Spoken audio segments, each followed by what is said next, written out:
let us all do we can to build a better future.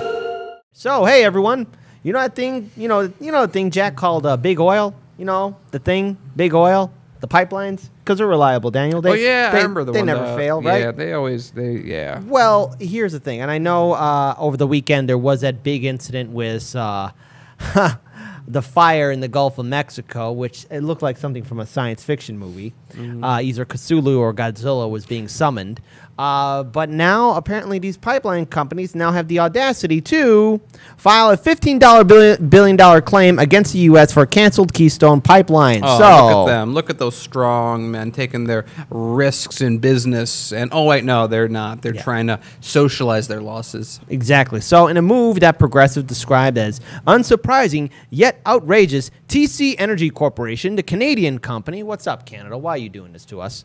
Now behind the defunct Keystone XL pipeline, is seeking more than $15 billion in compensation from the United States government, which it is accused of violating free trade obligations by blocking further development of the tar sands oil project.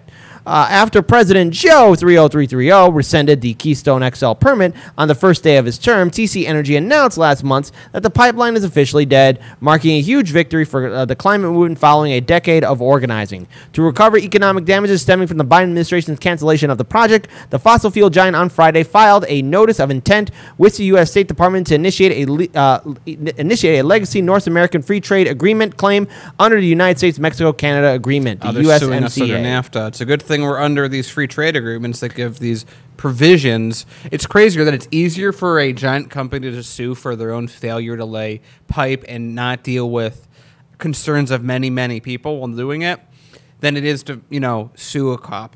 Yeah. TC Energy decision to sue the U.S. government was denounced by Jane Klebb, an advocate for progressive rural policies and chair of the Nebraska Democratic Party, who called it disgusting yet predictable. Arguing that this is how capitalism works, Klebb said the clergy-based corporation, not U.S. taxpayers, should be responsible for bearing the cost of the failed investment. Yeah. It was TC Energy, after all, that took the risks. And she also added that the company lost when the U.S. rejected its pipeline. You know what the U.S. should do? The U.S. should then turn around and sue them for all the rust that's going to be occurring and what they have laid down so far. Exactly. It's like stupid. TC Energy reportedly took $2.2 billion hit last month when it formally pulled the plug on the Keystone XL pipeline. In addition, the Alberta government, which had invested public money in the project, was liable for $1.3 billion when the pipeline was terminated. Just days after Biden revoked the Keystone XL permit in January, Kyla Tehera, an assistant professor of the environmental studies at Queen's University, warned that Alberta Premier Jason Kenney was scrambling for a way to recoup some of Alberta's losses and viewed NAFTA as offering some hope. So what this is, okay, so that's even crazier. Remember, Canada's, right, okay. So what Canada's doing is doing a political response, which is also kind of funny in how it ties into all this. So their response is, hey, we improperly used over $1 billion of our own dollars of our taxpayers, which in Canada was already highly controversial, very much so. And now that they realize they're not getting that investment back, they're like, NAFTA sue. That's otherwise, someone's gonna not get reelected if they can't get that money back, which is sort of funny that the Canadians are the ones doing it. Because the investments in the Keystone XL pipeline predate the USMCA, TC's Energy lawsuit is still able to invoke NAFTA's Investor State Dispute Settlement, the ISDS clause, which allows foreign investors to sue governments for profits that are lost due to regulatory interventions. However, Tierra wrote that TC's Energy claim may now be weaker because the permit issued by the Trump administration is explicitly stated that it could be rescinded essentially at the president's whim. So in other words, Trump kind of might have did a good thing. Maybe. Hold on, folks. We're not going to go that far. We're not going to go that far. If Trump did it, it's terrible. By definition, if he breathes, if he says start breathing, I'm going to hold my breath. That's funny that happened that way. Again, I want to read this again. So, again, the claim may now be weaker because the permit issued by the Trump administration, now hold on, no one get too excited, explicitly stated that it could be rescinded essentially at the president's whim. So at the president, now here's the thing, Biden is president and Trump, he was president. He made this happen. So you know what's likely to happen then if they're doing this? So first of all, for them, fielding lawyers that they already have on call isn't that expensive when you're talking about something that's this big. So if they know they have maybe a 5% chance of winning in court or whatever their math is, it's worth it if they're suing for enough money.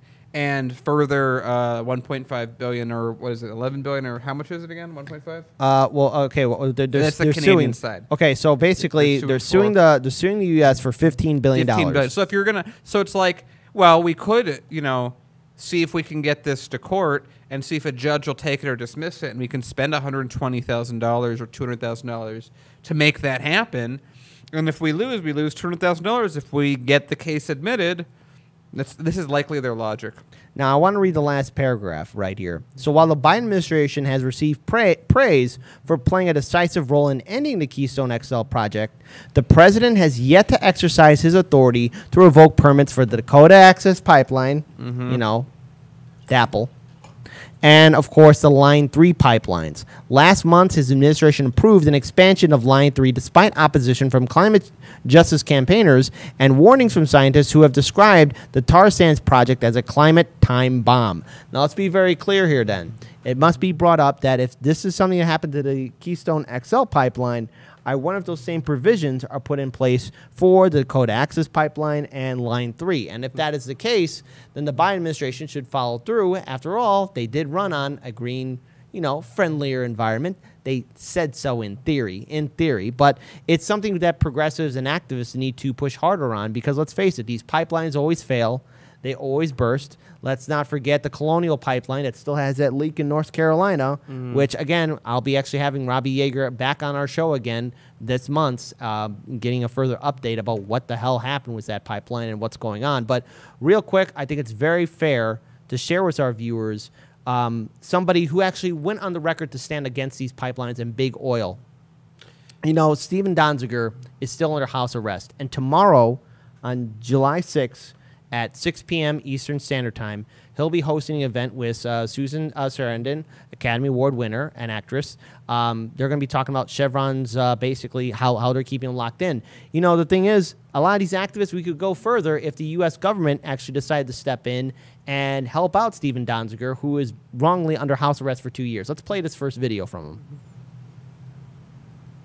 The judge who charged him with criminal contempt is a former tobacco lawyer. Hey, Faze, can you mute my microphone? Excellent recommendation. Exactly. Yeah. His charges were rejected by the regular federal prosecutor. He appointed a private law firm to prosecute me. This law firm, Seward and Kissel, has Chevron as a client. So I'm being prosecuted by Chevron, which is why people call this the first corporate prosecution in U.S. history. I mean, it's really scary.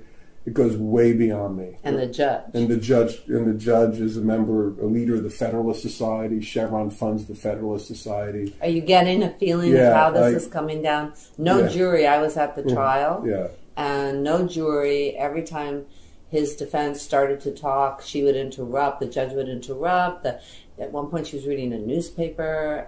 Wouldn't let them speak. Wouldn't let him give a statement.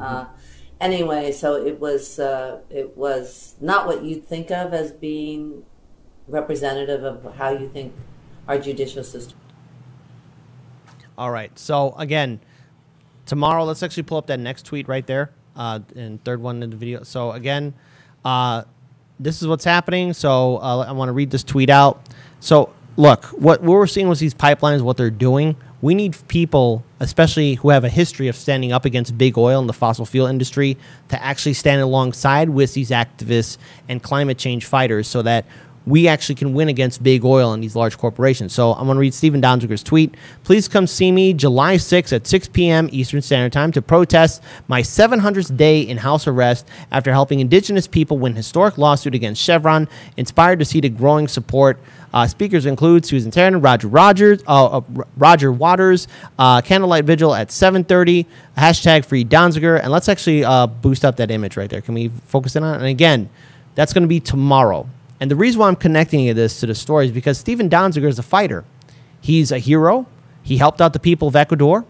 And I'm very proud to say that here in the city of Chicago, one of our aldermen Yes. actually proposed legislation to the city council and demand that he be released. 700 days in For a house misdemeanor. It's not even that. 700 days for doing the right thing. Yeah. And this is a private corporation, Chevron, that's doing that. And what they want to do is they want to make him into an example. They want to make sure that no other environmentalist or lawyer who will defend indigenous people and communities, working class communities, will ever do what he did. He won. So if we're going to win against these pipelines, we need more people like him. So to our viewers, please spread the word. Tomorrow, Tuesday, July 6th at 6 p.m. Eastern Standard Time, 700 days under house arrest for doing the right thing. We need more fighters like him out there on the streets. Daniel. Yeah, so and let me know if this mic works better. It's weird because I simultaneously feel better and worse about this in terms of historical context. Like, the fact that he's in basically under house arrest all this time is obviously horrendous, but it's also a sign of weakness that they put him there because they need to put up a threat, and he won. I expect that if this gets, when these charges eventually do get dismissed, that he can turn around and sue them for what they did to him, or he better be able to. And so that's one thing. And I think as far as the pipeline goes, it's, again, these are companies that are spending billions of dollars. They're going to war. They're doing all these things to find and suck up what's effectively rotting bacteria corpses from millions of years ago that contain energy in the form of hydrocarbons that is easily converted into whatever our system has currently demanded, instead of just doing something else. They're suing for $15 billion. Canada's trying to recover $1.5 or $1.3 billion. They could have just built solar panels. Would have been really useful right now. Could have built wind turbines off the coast somewhere. Would have been really useful right now, but they didn't. So here we have an entire industry making terrible decisions that every single day are less and less economically viable. And meanwhile, someone who, did the right thing and actually won a court case is now under house arrest.